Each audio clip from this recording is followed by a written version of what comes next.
Hello, White Sox fans, and welcome in to a Sunday Funday edition of the Sox On Tap podcast. It's Tony Marchese alongside, once again, it's Surly Steve at NWI_Steve on the Twitter. We're here to talk about the end of the first half of the 2023 season. Thank God, Steve. It's just been El Brutal out there, if I do say so myself. It's the Sox On Tap Sunday Funday show. Steve, how you doing, my friend? Anthony, can I say I'm doing good? No. You'd probably be lying if you said that. I'm not doing good. No. This is just a miserable experience that we're having right now. Sal, yeah, you're right. In the comments right here, Mr. Sale, it's over, boys. It's half over, but it's not fully over. We still have a whole back half of summer to talk about this team and somehow find a way to get through it together, Sale. But thank you for joining us. Steve, man, just an abysmal series loss at the hands of another Central Division dumpster fire, the St. Louis Cardinals. And Sox find a way to drop 2 out of 3 to St. Louis at home to wrap up the first half of the season before the All-Star break. We're going to have to just sort of get through these games, and we can talk about other things. The MLB draft is going on right now, so we've got a White Sox selection to talk about. They picked 15th overall just about an hour-ish ago, Steve, and we'll get to that draft pick after we fly through some of these Cardinals games that just did not go the White Sox way. Sox did start the series off with a victory on Friday night, which was nice, I guess you can say. They did have some offensive approach at the end of that ball game that started in the 6th inning there with a nice crooked number that was put up on the board. We love to see that. Unfortunately, it doesn't happen all too often. So we'll talk about that in just a second. Before we do, be sure you're following the show at Sox On Tap on Twitter. Join us in the YouTube as our guy Sale is right now out here in the comments section so we can feature your comments on the show. We can't feature comments on Twitter, but we can on YouTube. So hop on over, subscribe to On Tap Sportsnet on YouTube. Can we include comments on Threads? I don't think we can include comments on Threads. Threads, Twitter, no comments. YouTube, yes. We're very big YouTube people here, Steve. That's the place to be to follow On Tap Sportsnet and the Sox On Tap show. No Threads. That's not confirmed yet. If we're going to get commenting ability from Mark Zuckerberg on Threads, I don't even think we can stream live there. So who knows if that'll ever happen. Yeah, I mean, are you on the new social medias yet, Steve? No. You have to. I was told that apparently you have to have an Instagram in order to have a Threads, and Oof. I don't do the Instagram because listen, I'm not vain enough to be posting pictures of myself all the time, so I have really no use for the Instagram. So am I gonna be on Threads? Nah. Steve, you can find Steve on Twitter. Is what you're saying here. That's literally NWI_Steve content. You have to follow him on Twitter. And I mean, listen, I have been known to disappear from the Twitter machine from time to time. So, listen, tomorrow's promised to none of us in the social media sphere. Yeah. Very, just out of nowhere disappearing acts from Steve on the socials. And we're going to try and avoid that happening this season, Steve. But I feel like I want to run and hide right now as a White Sox fan. It's not great out there. It's really not. We talked about this Thursday when we wrapped up that Toronto series that somebody was going to have to win these games over the weekend.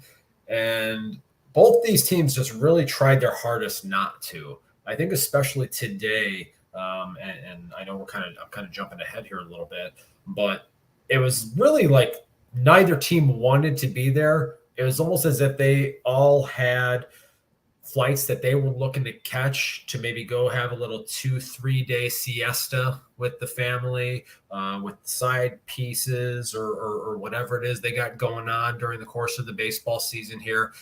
Neither one of these teams really seemed interested in this baseball game today. But overall, 10,000 foot view, my God, this was a disgusting series between just two disgustingly awful baseball teams. Yeah, and both of these teams are built to compete within their division, Steve. I think that's what's surprising about the Cardinals, as well as the White Sox this year, is that they're both just utterly terrible. I don't understand how a team with Paul Goldschmidt and Nolan Arenado can have as many struggles as the Cardinals do, but they found a way to come up with 2 victories here in Chicago. Just looking at Friday's ball game, Steve, Dylan Cease, he did that thing again that neither you nor I like to see, and worked himself way too hard through the first couple of innings. I think he was nearing like 80 pitches in the 4th or 5th there. I don't like to see that. I don't like to see that at all, especially as we near the trade deadline. If he is if he is a target to be moved, man, just the wasted bullets from Dylan Cease here once again on Friday. And the Cardinals were able to jump out to a 5-0 lead by the top of the 3rd inning. Any thoughts on Mr. Dylan Cease's performance on Friday? Something that we see from Dylan Cease far too often, just being inefficient around the plate, not getting ahead in counts consistently. And he got knocked around early on in that game. Now, to his credit, you can say that he hung in there and, was able to provide some length, was able to record 18 outs, which is, I don't know if the listeners know this, something I kind of harp on quite a bit, maybe once in a while. Just a little bit. Time. Unconfirmed. So he was able to do that, but again, it wasn't really a quality 18 outs. Let's just call it what it is here. So that's just that was really disheartening. He had started to throw the ball better, I would say, over the course of the last month or so. So to see him go out there and just have the clunker on Friday, pretty irritating.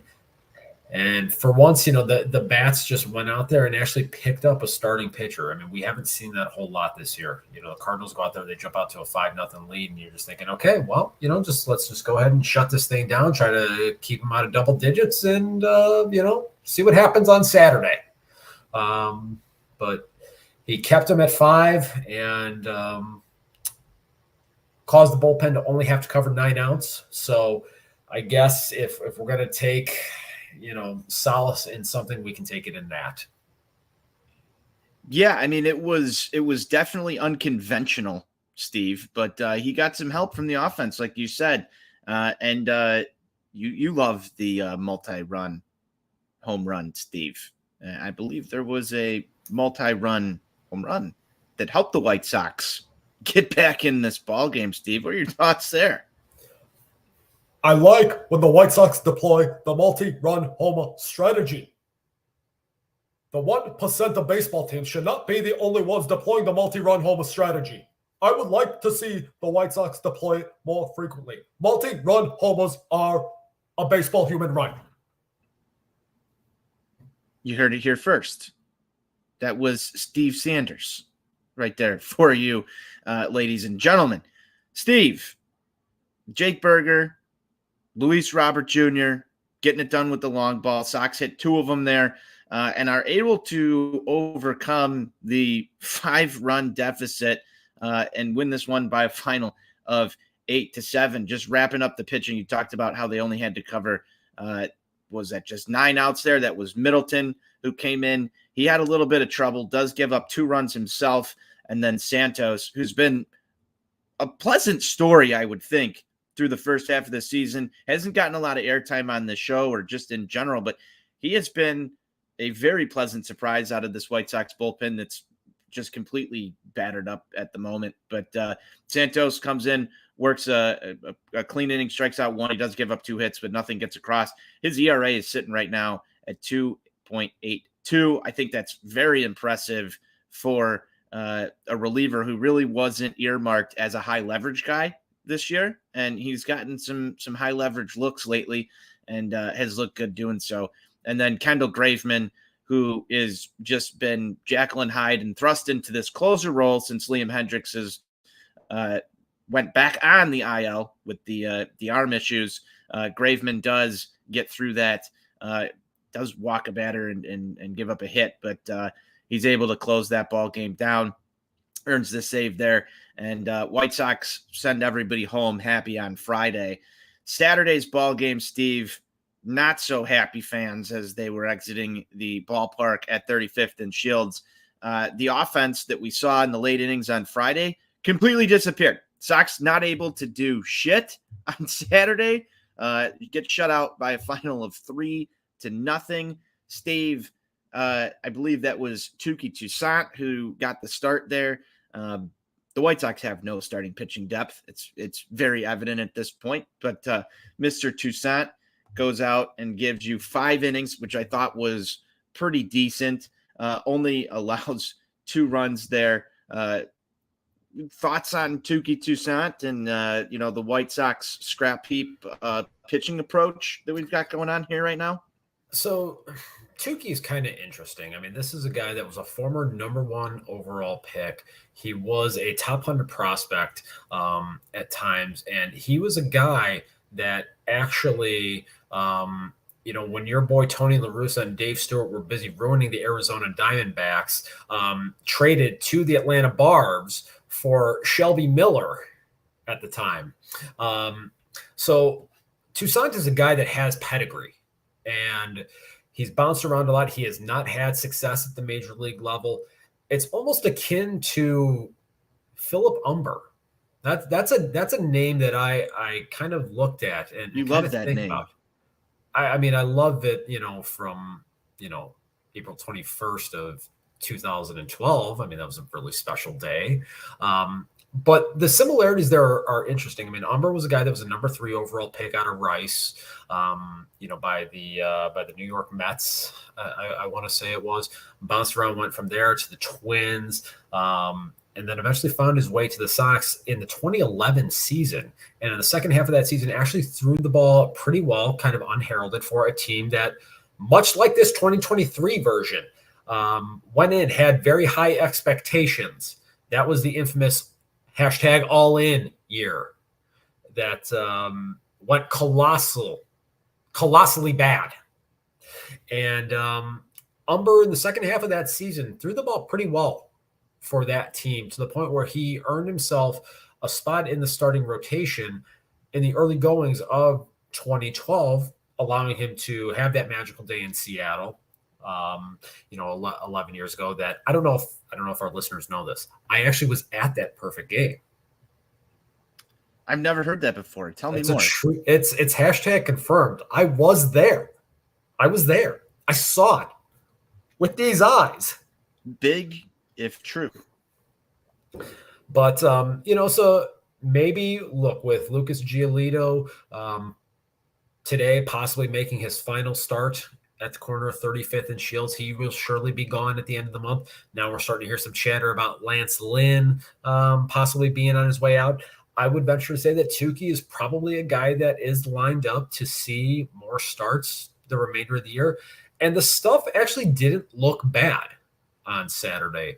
Obviously, you want to see him be able to get more than 5 innings out of him, but he's kind of in a little bit of a build-up phase here. But maybe he has that Phil Umber role for the remainder of this season. Could be foreshadowing. You never know. I think he's probably in line to get more starts if the White Sox do decide to trade away some of the current members of the starting rotation. It looks pretty probable that they will, just given where we're at this juncture. I thought overall Touki's come in here and added some much needed depth that the White Sox haven't had. I don't expect him to be a lights out guy for this White Sox rotation by any stretch of the imagination. I have a feeling he's going to run into some trouble down the stretch here, but We need guys to fill roles, Steve, and get outs, and that's why he's here right now. The rest of the White Sox pitchers on Saturday included Aaron Bummer, Reynaldo Lopez, and Tanner Banks, who did throw 2 innings and winds up giving up the third run, courtesy of a long ball that he gave up there in the 9th to make it 3-0. The White Sox had a couple of chances here late in this ball game, Steve. Just more frustration. We don't even need to break it down for people. Just more absolute frustration watching this team try and get runs across the plate here with runners in scoring position. How are you handling this as a White Sox fan when you see this day in, day out, Steve? How am I handling it, Anthony? I'm asking you how you're handling it. And maybe the listeners can let us know, too, how they're handling it every single time the White Sox, seem to be in a position to strike and then just seemingly can't get the job done in situations like we saw on Saturday. I mean, pretty frequently I want to take an ice pick and jam it into my eyes watching this team at the plate. It is just we are past a point of frustration with their inability to piece together quality at bats. And it's basically just kind of gotten to a point where you expect them to fail. This is where we are right now. You don't expect good things to happen when the White Sox have chances offensively. And that is a terrible, terrible place to be as a baseball fan. No, you don't want to be in our shoes right now. We're down bad. Sox drop Saturday's ball game 3-0, as I said. And then we go to today, and it's more of the same, Steve. This one was an extra innings affair as we wrap up the first half of the 2023 season. Sox drop it by a final of 4-3. You were there, Steve. You got to head on out to Jerry's World and just be in attendance for the final game before the White Sox head on off into break and then head on a very long road trip following the break. I don't think we're back home until they face off against the Cubs, as you and I were discussing prior to hitting that little go live button here. So you got to enjoy some July home White Sox baseball, Steven. And I don't know if you enjoyed it or not, but no, you were out at the park. You were out at the park nonetheless. Yeah. I decided to go in there and take in my final serving of gelato at the corner of 35th and Shields because it's very unlikely that he makes another start at home for this team. That's just where we're at, to be honest with you. And he went out there, he threw the ball well, gave up 2 runs over 7 innings. As I mentioned earlier, neither of these teams seemed particularly interested in being there today. I think in about the 8th inning here, we were just about the 2-hour mark. These at-bats and these plate appearances were very quick, which, as someone that watches the Sox on a day in and day out basis, isn't something I'm not accustomed to. In fact, it was hilarious. I got up to go to the pisser at one point, and as I'm coming back, Len Casper is talking on the radio about the fact that they hadn't drawn a walk, and this is before Grandal had his pinch hit walk. They hadn't drawn a walk since Friday night, so they had gone 16 fucking innings without drawing a walk. This just plays into everything that I wrote about earlier on in the week, how dysfunctional this offense has been this season and going back for 10 years now.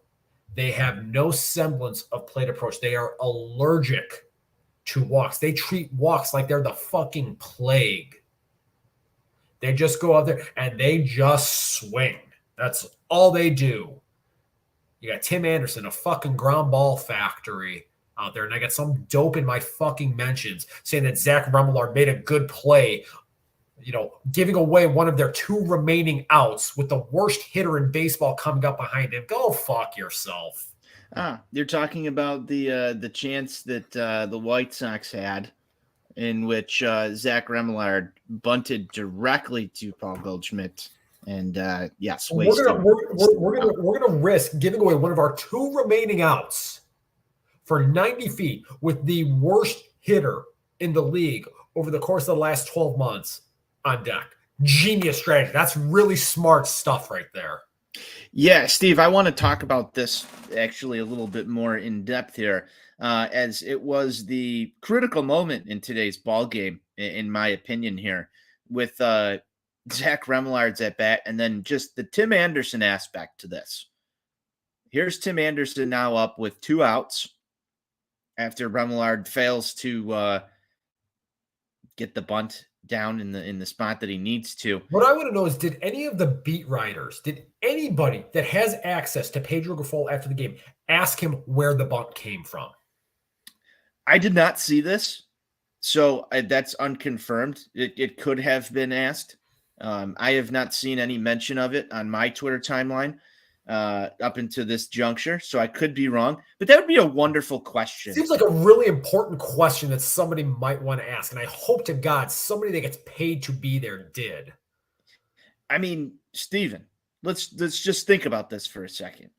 Did anybody want the bat in Tim Anderson's hands? No. With 2 outs there? Like, did you not see the writing on the wall when he was in the on deck circle? Yes, because I did. I felt it right there. Literally. And for a brief second, I thought to myself, man, maybe he's going to get a hit here. Maybe just vintage Tim Anderson's going to knock one into right field, and the runs are going to come in, and we'll get the job done. You needed 1 run. 1 run. All Remelard had to do there instead of bunting was hit a sacrifice fly, drive one into the outfield. Fuck, a ground ball to second base might have gotten the job done. But we did the one thing besides striking out that you just can't do in that situation to then put the bat into Tim Anderson's hands. I sent in on the Ask Me Anything, Ask Us Anything on the postgame show the other night. Would Ozzie Guillen have Tim Anderson batting second? I believe his answer was no, after Chuck Garfien brutally slaughtered my name all over NBC Sports Chicago last night. How did he pronounce that, by the way? I believe he gave it the good old Marchese, which I've heard before. Yeah, it's been a real tough weekend for you and your people. I mean, Noodle Boy getting fucking benched after leading the team to an 0-2 performance on Italian Heritage Night. I don't know if you got the injury update. It kind of seems convenient that we're talking about an injury now after Noodle Boy, goes out there and has a performance he has on Italian Heritage Night when the team goes 0-2. Seems pretty convenient to me, but your racism is just on full display. Whoa.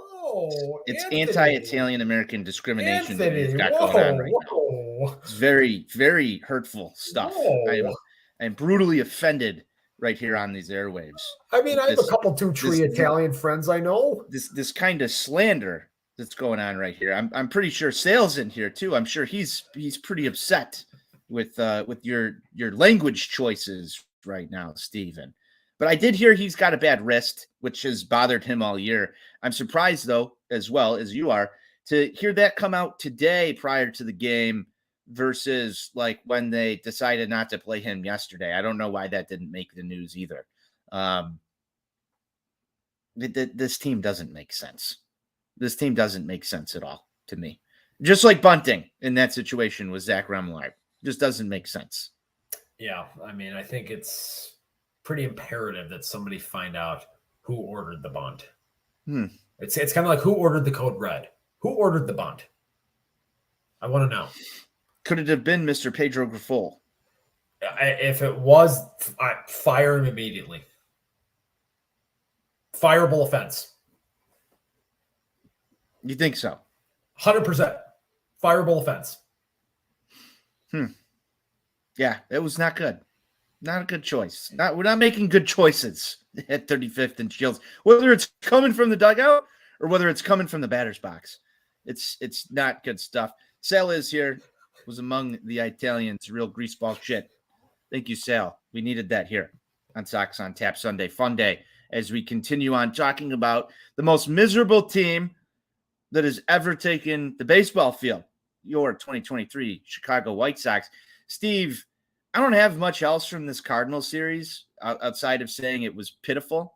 It was disgusting. The Sox had the ability to once again win 3 baseball games, and they only mustered 1 victory. out of this series. This is just so bad. And we started this week with Rick Hahn, or we started this homestand with Rick Hahn talking about how this team can turn it around. Do you think he observed these baseball games this week, or was he preparing for the 2023 MLB draft?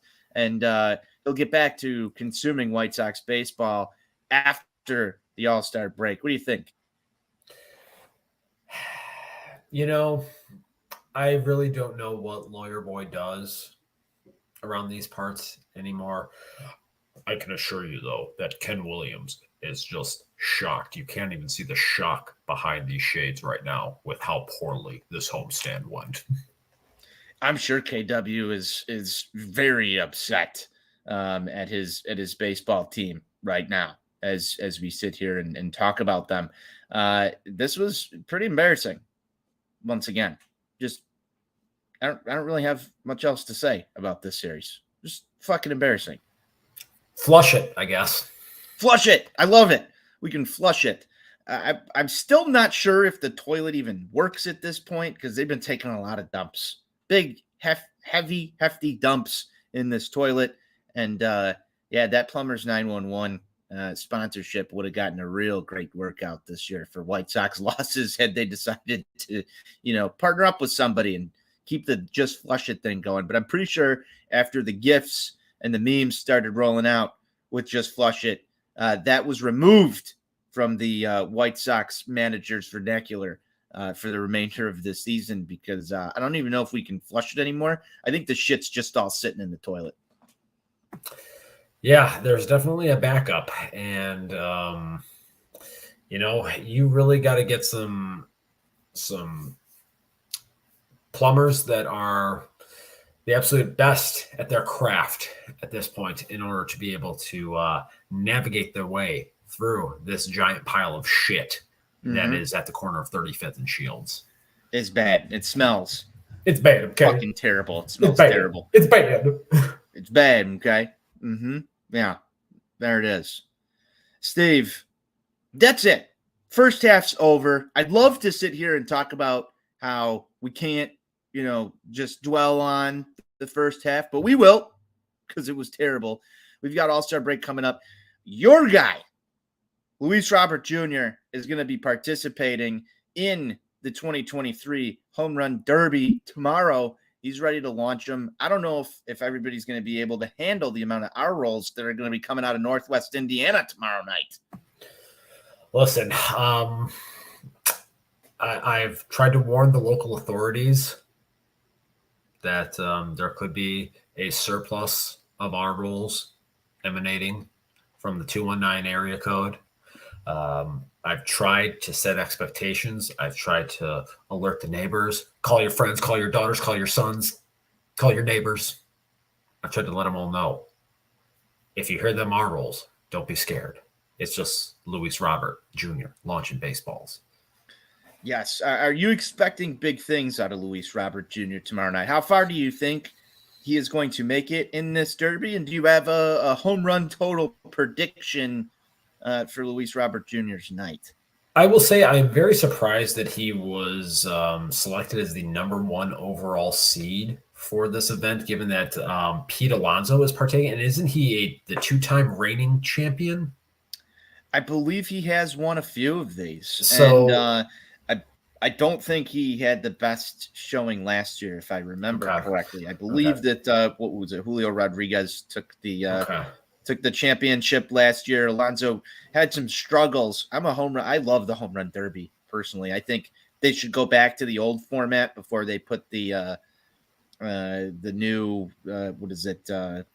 timer thing in here and all this nonsense. Go back to the standard 10 outs and let it ride the way that it was meant to be. But now it's all convoluted. But I still think that the selection of Luis Robert Jr. as number 1 overall is very shocking to me. Yeah. So as I've talked about frequently, anytime that the White Sox come into something with expectations, I don't expect things to go well. So would I be surprised if Luis Robert Jr. gets bounced in the first round? No, I wouldn't. Not good. It's just where we're at. I wanted some semblance of positivity on the show. I got nothing. I think he makes it out of the first round. I think he hits maybe 15 to 20 bombs in the first round. I'll go out on a limb. He's gonna. So you're calling for a full-blown Cuban Missile Crisis here? Yes, in Seattle. Okay. Yeah, that's what I would like to see. We need something to be happy about this season, and we've been pleasantly surprised with Luis Robert Jr. At least I have been. I'm sure there's other out there as well that have been sort of shocked that after the old incident where he didn't run to first base, how far we've come from that day. And I will say, the benching in that situation worked. Whether his legs were tired or not, his legs haven't been tired. Let's hope his legs are well rested for tomorrow, because we need something to cheer and root for here in the White Sox fandom. And a nice home run derby performance from Luis Robert Jr. would go a long way to make me feel just a little bit better about this baseball team, or at least one player on it. I'd take it gladly. Yeah. So yeah, we'll see. This is gonna be the first time I'm going to actually digest a home run derby in many, many years. So for as long as he is attempting to launch baseballs, I will be tuning in. So, if he makes a deep run, I, have a dual TV set up tomorrow. So, hey, the home run derby can find its way on one of the monitors for sure. There you go. And I'm sure we're going to have a nice little recap of all the bombs that he hits up on untapsportsnet.com tomorrow at the conclusion of the home run derby. Whenever that is for Luis Robert, we'll have that covered over there for you at ontapsportsnet.com. What's on tap in Chicago sports? Be sure you're checking that out. Steve, you had an article on that website earlier this week that was very depressing. Yeah, very depressing. Source, my eyeballs. You want to talk about a little bit about what you wrote? Do I want to talk about it? No, I don't. But I will for the people, because I'm here for the people. Look, basically, here's what it comes down to. For 10 years now, this offense has been absolutely putrid. Outside of the little Mickey Mouse season in 2020 and for half a season in 2021, they have been one of the worst offenses in the sport. I'm old enough to remember, and I know some of our listeners are too. You're not, Anthony, but I am. I'm old enough to remember when the White Sox were known for offense. They were known for home runs. They were known for fireworks. Guys like Frank Edward Thomas were launching balls into the night. Robin Ventura, Paul Konerko, Jermaine Dye, the MVP. What are you talking about? I don't remember these people. I've seen all of these people play. I mean, how much did you really see Robin Ventura play? Pretty decent amount. I was at the ballpark as a young child watching Robin Ventura man third base. How about Julio Franco in 1994? I was not at the ballpark in 94. Yeah. I was not in the ballpark in 94. But I was alive. Okay. I was alive. I believe I had a little White Sox hat on my head, and I was probably about 3 years old, just consuming White Sox baseball before the strike took place. I was not old enough to remember that there was a strike, but I think there's a couple 2-3 pictures of me in the old White Sox cap as a young lad, my formative years. Nevertheless, that's what Sox fandom was for me up until I was 28 years old, and it was fun. Going to the ballpark was fun. They were short on delivering success more oftentimes than not during that period, but at least you could go to the ballpark and you could enjoy yourself because you knew something or you felt something exciting was going to happen. You had that feeling. You had that vibe.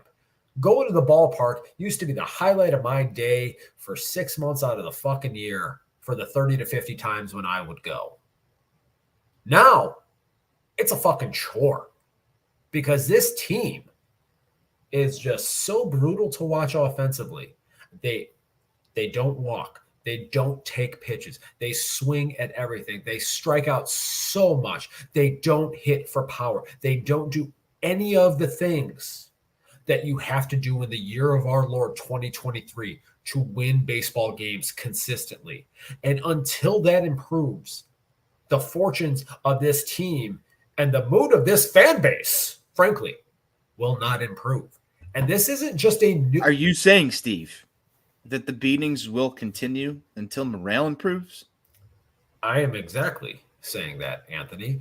And this isn't just a hitting coach problem, because, and I outlined this in the piece, this is something that has spanned multiple administrations here. Robin Ventura, Ricky Renteria, Sleepy McDrunkface, now Pedro Grifol. You have all the hitting coaches. You brought in Todd Steverson from the Oakland A's. What were the Oakland A's known for? Patience, walks, taking pitches, having a plate approach. Did any of that happen when Todd Steverson was here? No, not entirely his fault. Okay, shitty roster construction going on during that time frame. So you can't put it all on him. But you would think that some of the guys that they brought in here would have taken on some of those qualities. You would have thought. You have Jose Castro now coming over from the Bars. And I tell you what, I watched that team last night against the Rays. They go 9 up, 9 down first time through the order. Then the fourth inning, boom, a fucking explosion happens. They put 4 runs on Tampa so damn quick. And that's how it happens with that team. And guess where the Sox get to go first series out of the All-Star break? Right down to the ATL. My God, it's going to be a bloodbath. Are you heading your way down there, Steven? I will not be going down there till the last week of the month when the Sox are nowhere to be seen. I was wondering if you'd be down there in your Barb's hat rooting against your Chicago White Sox. I absolutely would not do that under any circumstances. Hence, I am going there when they are not playing the Sox, because the thought of having to witness that massacre in person makes me want to vomit. Because it's going to be witness it on your TV screen. It'd be nice. I mean, witnessing it in person would be even worse. We'll see. What does that series start? Friday? Yeah. Maybe I'll open up the garage. We could watch it together in misery. We'll see. We'll see if that happens. Maybe we'll try and set something up. I can get behind that. Greater point, though. This issue, there is something deep rooted within this organization that has to be cleansed. I don't know what it is, but you bring in people from outside organizations, successful organizations, whether it's on the coaching side of it, or you look at some of the players that have been brought in free agency. Are you trying to say that they need an exorcism? That's perfect. That's perfect.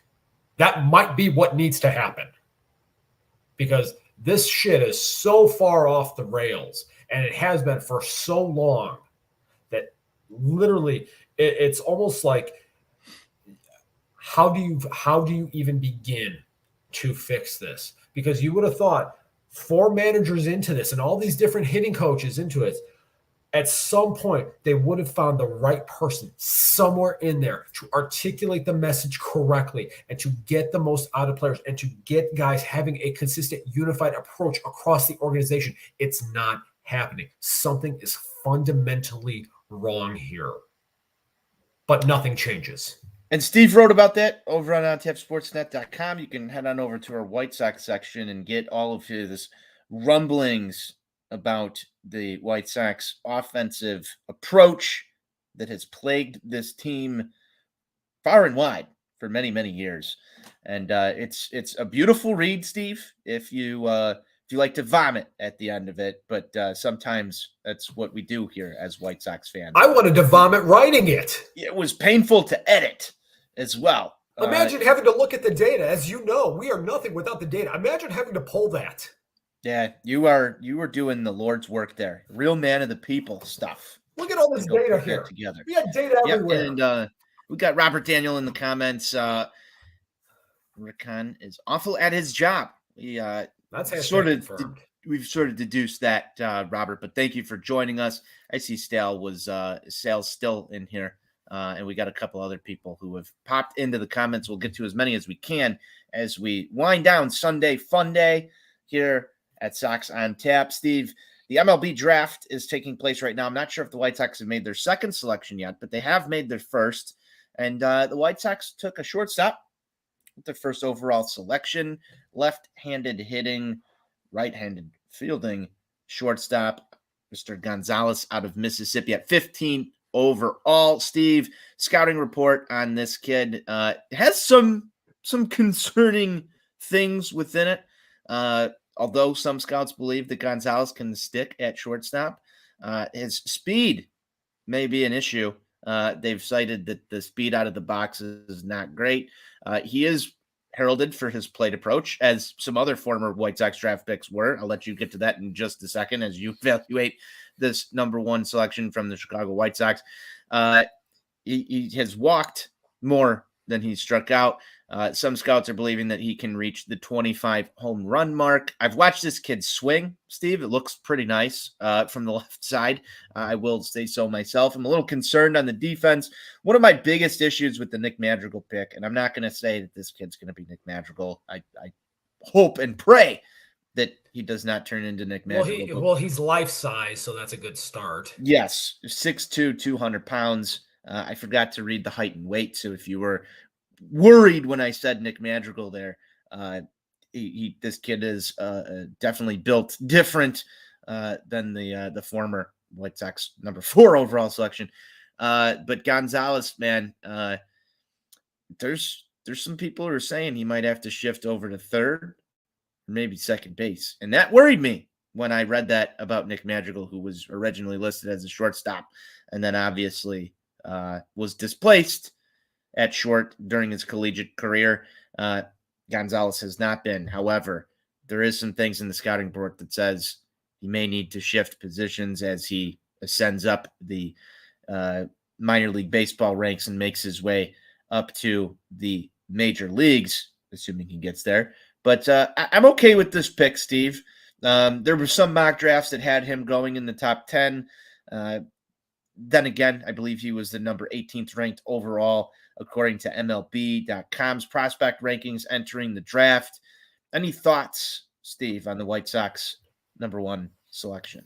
I don't have a lot of thoughts on it. I mean, I haven't really dug deep into the draft this year, but I will just say on the surface level, it seems like a rather safe, uninspiring pick. Personally, I would have preferred them to go the high school route, particularly with an up-the-middle player. The thing that I will say is in drafting a collegiate player, at least it was someone that played for 3 years at a high-level program and won a national championship playing up the middle. Okay, so that's at least more palatable. The talk about potentially having to shift to second base, look, that's not something that is entirely uncommon for guys when they get drafted. The best of the best defensively are the guys that are going to stick at shortstop. Not a lot of guys are able to do that. If he has to end up shifting to second base and finds his way over to 35th and Shields, a left-hand hitting second baseman, it's not the worst thing in the world. I would tend to agree with you there, Steve. There's an article up over at ontapsportsnet.com if you want to get all of his prospect ratings and scouting reports. And there's even a nice little video clip of him in there so you can see him swinging the bat. But I'll just read these off real quick. He grades out overall to 55. Speed is 40, power 55. So I like that. I like that from a guy up the middle, Steve, somebody who can potentially reach. I'm not going to give him 25. I'll make a prediction here and say maybe he hits 20 bombs. But when you look up the middle for the Chicago White Sox right now, second and short are problem areas. I like the fact that they have, why? Because you have 1 home run combined? I mean, that might be a problem. Let's think about that for just a second. That might actually no. I think Romy has 3. Well, he's not playing right now. Well, let's go active roster, guys. Oh, okay. We're just going active roster. Okay. We'll go active roster. Actually, no. Doesn't Interest have 2? Maybe might have 2. It's under 5. Okay, I think total. It's not good. It's not good. Not good at all. So somebody with some power up the middle is music to my ears. You already have Colson Montgomery in the system, and hopefully he starts to pan out. I know he's playing some baseball again. There were concerns about him maybe having to shift over as well, but to see the White Sox address this with their number 1 overall pick, he's not coming to 35th and Shields tomorrow, Steve. It's going to be a year or 2, probably, I would think, before we maybe even see him in AAA. But just from a pipeline development thing here, I like the fact that they went shortstop or even second base here, because the Sox are going to need somebody there, especially through this next rebuild. I would assume Tim Anderson's time with the Chicago White Sox is soon over, and to have somebody to at least look forward to taking over up the middle at 35th and Shields is definitely promising. I like that move. The only other thing I was sort of thinking here was, do the White Sox go and draft somebody a la Garrett Crochet in the first round that can come pop up here and eat innings, which I thought would be a waste of a pick. But I'm happy with the direction they took here overall.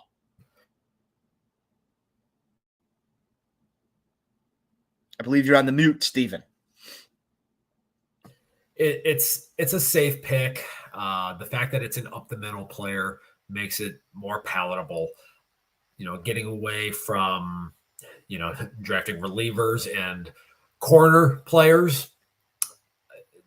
I was never really a big fan of that strategy. I think especially when it comes to your first pick, you need to draft a guy that's either going to be a starting pitcher or an up the middle player. Whether they stay at shortstop, whether they stay at center field, what have you. But center of the diamond is where you should be focused with your first pick, in my baseball world anyway. Steve, I think that's a ringing endorsement for what the White Sox did here. Although they did focus up the middle when they went to Nick Madrigal there, and we all know how that worked out. But again, he's the Keebler elf. I mean, that doesn't count. Okay, that's how you lose your job as a scouting director. Well, that did happen. We've got another comment in here from Meds Now. I don't know if this is one of Steve's doctor friends, but he says he loves the content as much as he loves the White Sox. Thanks, Meds Now, for tuning in here. Steve, it's time for final thoughts here on Sox on Tap Sunday Funday. We're heading into break. Maybe we'll come back with the show later on in the week and dissect some other first halfy things.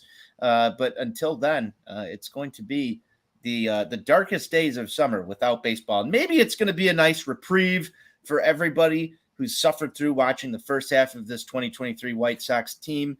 But here we are. We're getting near the end. Steve, how are you spending your All-Star break? Well, as I mentioned to you, I've got a dual monitor set up tomorrow, so I'll have the Home Run Derby on one screen. I'll have Monday Night Raw on the other. Tuesday, I'm going to take the game in. I do like watching the All-Star game. It's really the only All-Star game that is really worth being played or paying any attention to.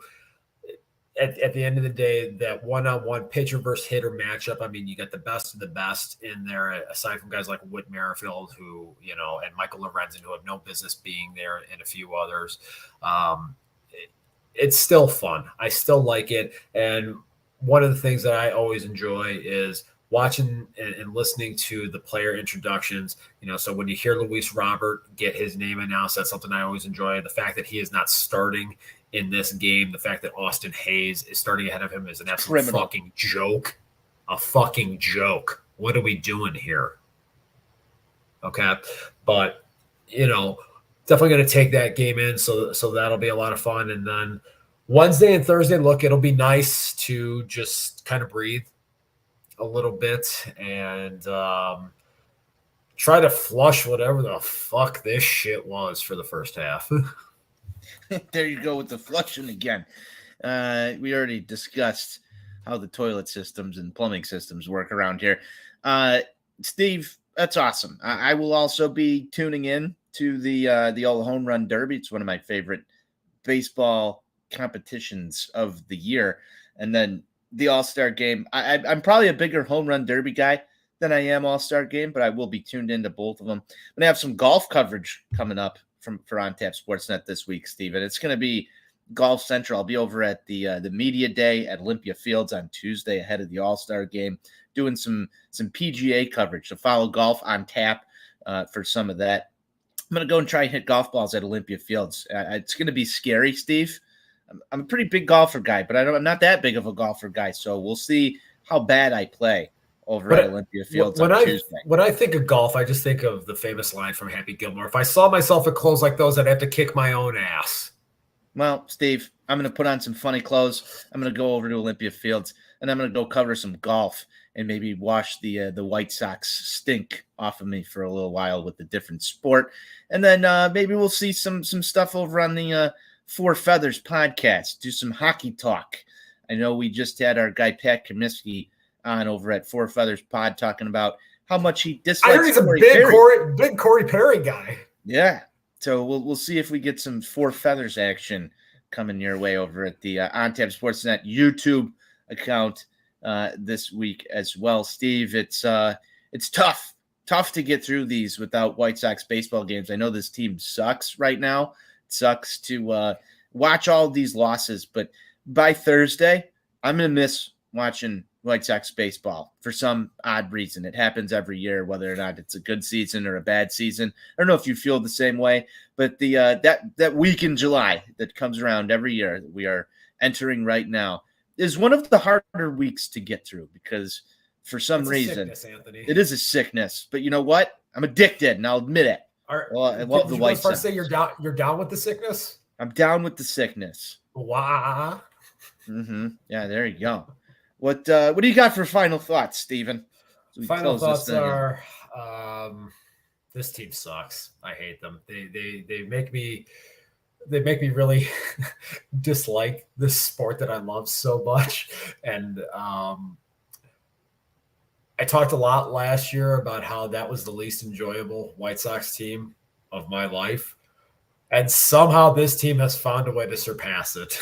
Be careful what you say or wish for, because it always comes back. I wasn't wishing for it. I mean, your season preview may or may not have wrote this into existence on the grandest of schemes. Whoa. Listen. When it comes to season predictions, I have to think with my head, not with my heart. Okay? That's the nature of being a, professional in the journalism field, is I can't let my heart dictate what my head thinks. Those are the rules. Interesting strategy. I didn't write them. It's an interesting strategy. Hawk Harrelson never let that get in the way, Steven. Hawk's a better man than I. Yeah. Well, we all love Hawk. Well, some of us do. I'm pretty sure our guy Besnick does not enjoy the Hawk as much as we do. But he's entitled to his wrong opinion. That's fair. This is America. Think whatever you want to. Even when you're wrong. Steve, there's no picks to click. There's no, series predictions coming up here. Although we can do a series prediction for Atlanta if you want. I don't want to. You don't want to? Okay. Wait. I'll do prediction. Pain. There it is. That's it. That's all I've got. That's all I've got for today. Thank you to everybody who tuned in. The YouTube comment section was bumping over here today. We love to see that. So thank you to all of the new listeners who were in here commenting, subscribing, all of that good stuff. We'll be back on the back half of this break. Enjoy the All-Star break. Enjoy Luis Robert Jr. hopefully launching bombs tomorrow on your television screen out in Seattle. You follow the show at Sox On Tap on Twitter. You can follow Steve at NWI_Steve, myself at Tony On Tap on Twitter. You can follow the show on YouTube. Make sure you subscribe. That's youtube.com/OnTapSportsNet. Steve, White Sox forever. White Sox for life.